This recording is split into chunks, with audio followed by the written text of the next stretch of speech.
Good morning, student. In today's class, we will study about the characteristics of living being. So, all day long, we have come across a number of objects around us. Those are living or non-living. The basic difference between the living or non-living are living things take breath and non-living things don't. So there are some characteristics of living beings. Those are cellular organization, respiration, movement, respond to stimulus, lifespan, excretion, nutrition, growth, and reproductions. So we will discuss or we will study about each and every point. So first one is cellular organization. Our body is made up of tiny particles, that is called the cell. Similarly, matter made up of tiny particle, that is called atom. Our body is also made up of tiny particle, that is called the cell. The group of cell is called the tissue, and the group of tissue is called the organs, and group of organ make the organ system, and our body made up of group of organ systems. For the functioning of any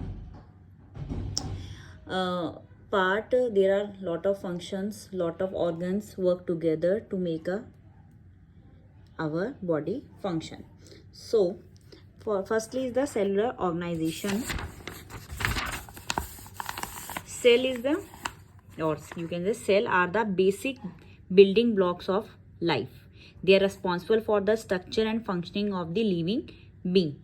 There are two types of cells in a, you can say, body, or in there are two types of organisms which are made up of two different types of cells, unicellular or multicellular.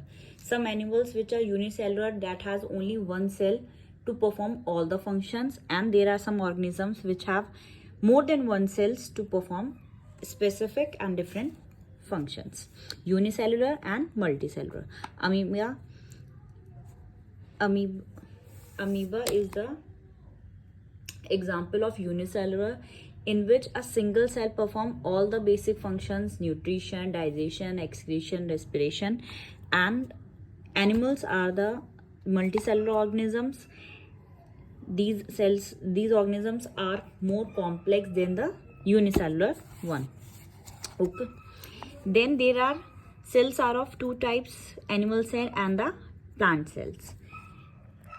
So basic difference between the plant cell and animal cell is the plant cell have the cell wall, whereas animal cell does not have. Plant cells are also like the animal cell, but they have the rigid cell wall outside the cell membrane. Plant cells have the cell wall outer the cell membranes. Animal cells only have the cell membrane, but the plant cells have the cell wall as well as cell membrane also. Okay. So next our is nutrition. What is nutrition? Nutrition basic the intake of food. Green animals make their food by the process of photosynthesis with the help of carbon dioxide, sunlight, water, chlorophyll, and the animals are depend on plants or other animals for their food. So process of taking food is called the nutrition. Next one is respiration. What is respiration? The process in which an organism uses oxygen for its life processes and give off carbon dioxide is called the respiration. The food that we take in the process of nutrition is further breakdown into small particles and generate energy for the proper functioning of the body. So breakdown of the food and releases energy. This also comes in the process of respirations. Human beings exchange gases with the help of lungs, whereas fish exchange gases with the help of gills, and leaves exchange gases with the help of small pores that are called the stomata. Okay. Then the growth and development. Each and every living being grow through a process of stages. For an example, the seed. In each figure, you see there is an increase in the growth of the seed. Okay, so this growth is defined as the irreversible increase in the size and shape of an organism. Irreversible because you can this plant does not allow to move back in the form of seed. So it is a one-way process. It is an irreversible process. Okay, then it is based on the cell division. As the cell divide in our body, we grow one stage to another stage. So in the process of growth, cell division is an important concern. Okay, cell division means 1 to 2 cells, then 2 to multiple cells. This is the cell division.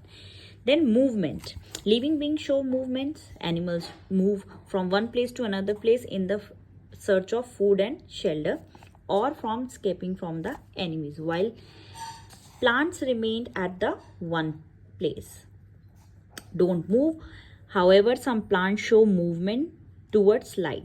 For an example, flower like sunflower change their position to face the sun.